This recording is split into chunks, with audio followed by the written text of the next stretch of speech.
তো আমার এক বন্ধু আছে, যখন প্রথম পরিচয় হয় ওর সাথে মক্কায় পরিচয় হয়েছে আমার, তো পরিচয় হয়েছে, তো আমি জিজ্ঞাসা করলাম, তুমি এত বড় এয়ারলাইন্সের পাইলট, তুমি এরকম হুজুর হইলে কি করে?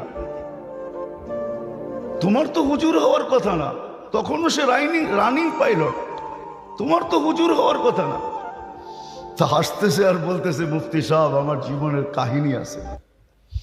আমি একদিন ফ্লাইট নিয়ে যাইতেছিলাম হেথ্রো এয়ারপোর্টে, লন্ডন যাইতেছিলাম, কিন্তু ফ্লাই যখন করতেছিলাম তখন সবই ঠিক ছিল।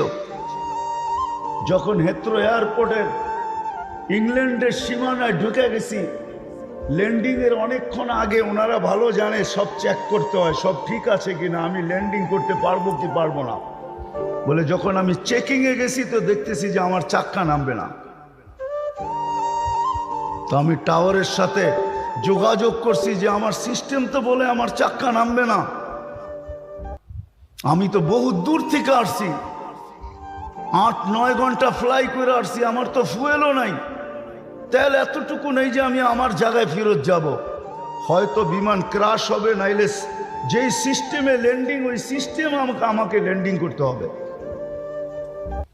বলে পুরা হেথ্রো এয়ারপোর্টের ভিতরে ইংল্যান্ডে শোরগোল শুরু হয়ে গেছে যে এই ফ্লাইট নামবে কি করে।